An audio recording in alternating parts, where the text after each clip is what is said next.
Welcome to Amelia's Behind the Scenes Author Diary, an exclusive look at the behind-the-scenes misadventures of the 40-something mystery author. Discover how close she is to releasing her latest novel, hear exciting details about upcoming writing projects, and discover lessons she has learned along her writing journey so you don't have to make the same mistakes. You can find episode show notes and lots more information at authorpreneurpodcast.com/podcast. Hello writers, it's been a while, 14 months and a few days to be exact. In this hopefully short update-style episode, I'll share the decision behind my podcast hiatus, discuss a few non-writing and publishing updates, then share my plans for the upcoming podcast episodes. Also, I'm podcasting during a heatwave in London, so you might hear Hector, my Dyson fan, humming away in the background. But hopefully you're thinking, I don't hear a fan. So without further ado, let's get on with the episode.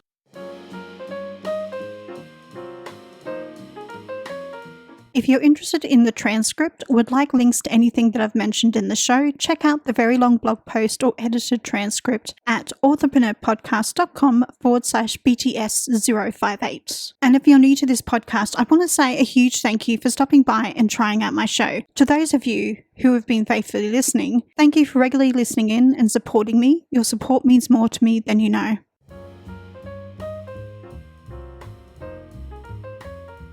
A few months before I paused the podcast, I started to feel burnt out and needed a break.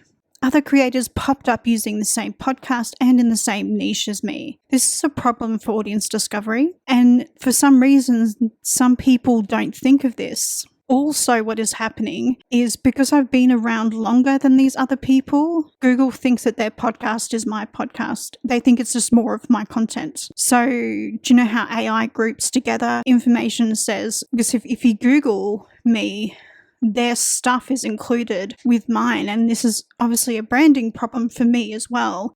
I don't know, I've really struggled to get this through to people, because usually when people start a podcast and they're serious about it, they will research names and stuff like that. It was exhausting having the same conversation over and over again. When I reached out to these people, I got nothing but silence. These moments added an extra layer of anxiety to my life and sucked all the joy out of podcasting for me. I know that sounds dramatic, but that's how it feels. Eventually, I started to feel like my voice in this space didn't matter. So I had to pause podcasting for my own sanity. To put it in perspective, I've been podcasting since October 2017 and blogging since 2016, which is why all of this hit so hard. It's not that I want these people to stop podcasting. I just want them to use another name other than the one I'm currently using, because I have a huge website. And when I look at these stats in my podcast host, I can see that my Authorpreneur Podcast website has the majority of the space in terms of gigabytes. There's hundreds of blog posts, and there's blog posts there even before I started podcasting. I think originally my name was the Indie Authorpreneur Podcast, and then I just dropped indie because I sort of realized I might be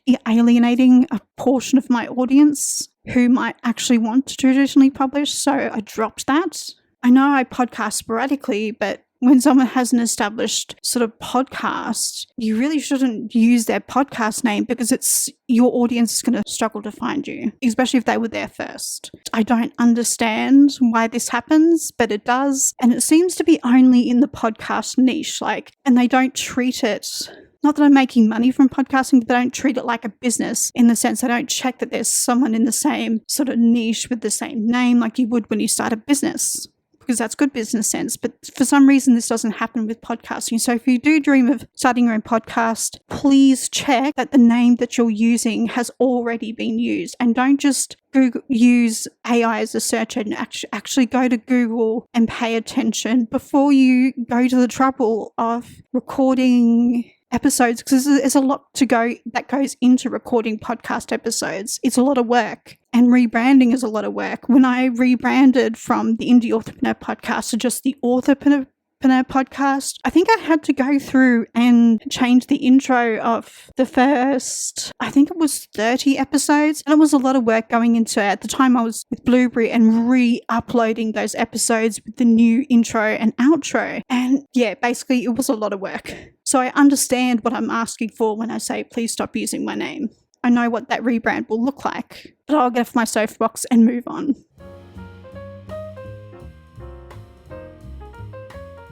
In other news, I still haven't had my fibroid surgery due to a few reasons. One of them, my OBGYN said they don't like performing keyhole surgery because it takes too long. And in their defense, it can take like around 7 hours. It's not a quick thing. Not that surgery should be done quickly either, but 7 hours is a long time. I kind of understand, but I don't understand. And that gave me pause because the other option is a cesarean-like scar or to have a huge zipper-like scar up my torso around my belly button. And if that's the space someone needs to do this surgery, that's fine. I at least want them to be open to the idea of doing the minimally invasive sort of cutting. I at least want someone to be open to that. So that's the reason. It's not the only reason, but it was a big one in me sort of putting the brakes on it. I've also been trying to lose weight so the surgery can be performed more safely since there are increased risks with anesthesia and my BMI, but because my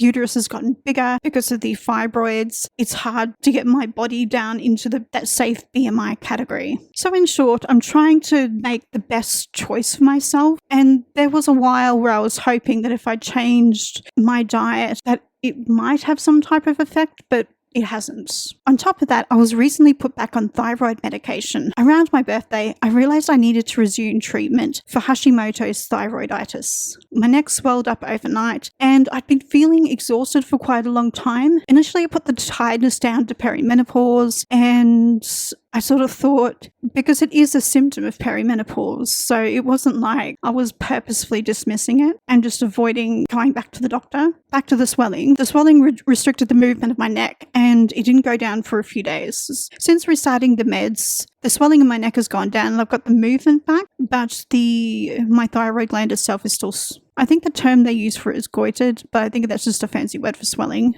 It's still swollen, but not visibly, unless you're like an endocrinologist, you may not notice, but I'm feeling better, less tired, and more myself. I also had an ultrasound to rule out thyroid cancer, which it did, thankfully. While I was editing an upcoming podcast interview episode, I noticed that I took long pauses and I realized how tired I was without the thyroxine. I think at the time when I started editing, because I've been editing this episode for a while because I've been feeling tired, but I put down the long pauses to brain fog because that's also a symptom of perimenopause. So I thought I'm in the right age for that. So yeah, the thyroxine has made a huge difference to my life, and I'm kind of thrilled that the ultrasound ruled out thyroid cancer. I'm absolutely thrilled. Actually, now that I think about it, I haven't told my mum about that. Fingers crossed she's not listening to this episode. It's worth pointing out I don't actually live in the same country as my mum. She lives in a completely different hemisphere to me. So I think me getting on the phone or sending her a text telling her about these things as they're happening is kind of cruel. And when the results turn out to be not a big deal, I don't see the point in panicking her because, you know, she has her own life. She's got her own things going on, and I just don't see the point in me doing that. So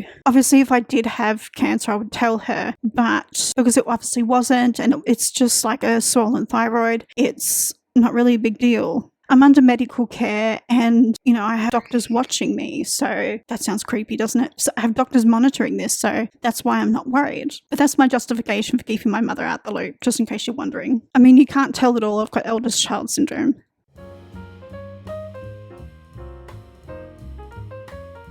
Now for the updates about the upcoming episodes. Here are a few episodes I have lined up and ready to release.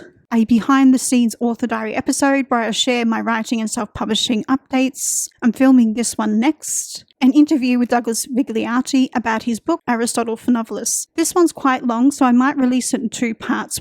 We've also discussed his podcast, Books for Men, which I love. Even though I'm clearly not the target audience, I really love the podcast. I've already filmed and edited this, and I have the interview in its entirety, along with my intro and outro, and that's how I know it's too long. But I also have a 2-part version with 2 separate intros and outros. So that's how I have the option of releasing it in full or in 2 parts. I hope that makes sense. There's also an episode on value shifts or turning a scene. This is scripted and it's to be recorded. I'm not going to say today because I know that's ambitious and I seem to really give my voice a beating when I record back-to-back podcast episodes. So I might record that tomorrow or over the weekend. There's also another behind-the-scenes author diary episode where I discuss the writing and self-publishing products that I love and still use.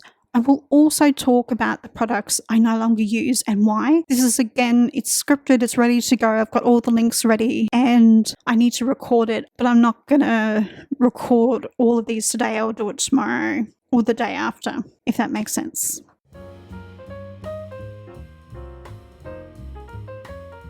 So that's all the time I have for this short update style episode. Hopefully I've kept it under 5 minutes, but I suspect I haven't. If you have any questions or have tips on writing, publishing, or book marketing that you'd love to share with me, please come on over to the blog post and share your thoughts in the comments section. Also, if you do share a tip, please let me know if you're happy for me to share it in the next episode. I'm thinking of creating a tips from friends of the podcast segment. Obviously, I'll come up with a more concise title between now and then, or maybe I'll just keep that and just be completely unoriginal. I don't know why I'm laughing at my own jokes because that wasn't even that funny. The next episode of the podcast will either be the interview with Douglas Figliati or the podcast diary update. It just depends on whether I can edit the diary episode in time. If not, I'll release the interview. Now that I think about it, I'm probably just going to release the interview because it's easier and it's a guaranteed thing that's waiting. So thank you for listening and happy reading and writing, everybody. Bye. Thank you for listening to Amelia's Behind the Scenes Author Diary. You can find the episode show notes, back catalogue episodes, and lots more information at authorpreneurpodcast.com/podcast. I'm your host, Amelia, and I'll see you in the next Behind the Scenes Author Diary episode.